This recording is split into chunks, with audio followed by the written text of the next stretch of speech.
There's so much to think about with your first. It's overwhelming as it is. You never think about any sort of potential illnesses down the road.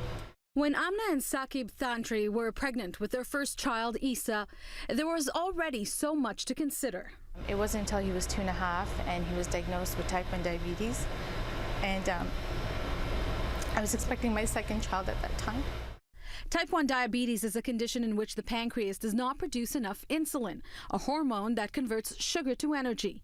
Amna was already 6 months pregnant with the couple's second child when they found out. It was quite a shock, so we said, okay, what can we do about this? What's out there? What kind of processes can there be to maybe help him for now or for the future? So far, there's no cure for the lifelong disease, but there are treatments. The couple's doctor recommended a process called cord blood banking. Blood that's left in the umbilical cord after a mother gives birth is a rich source of stem cells, which can be used to treat more than 75 types of illnesses in your baby or relatives of that child. And if you choose to bank it, it could be used down the road if your child or other relatives fall ill with these diseases.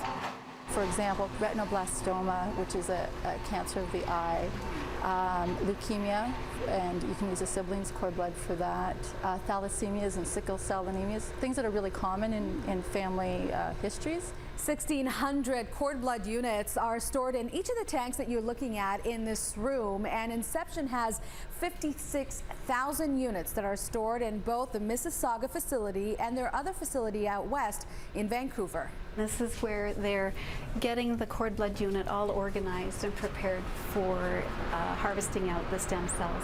We came to Insception Lifebank to learn more about the process. So that's what it looks like when it comes in.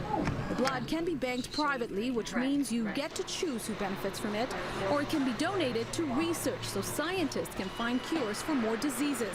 If a new parent chooses to bank it privately, the blood is collected in the hospital and then brought to a lab where the stem cells are separated from the rest of the blood. The stem cells are then placed in a cassette and frozen until they're needed. Clinical research is now underway into the benefits of stem cells when it comes to autism, cerebral palsy, and type 1 diabetes, the same type Isa suffers from. Well, of course, we want to hope for a cure. That would be the best thing. If not a cure, at least something to make our oldest son's life a little easier.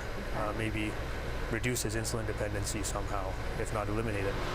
Storing cord blood privately has a one-time fee of $1,000 when it's collected and processed, and then families can expect to pay $125 a year to keep it in the bank.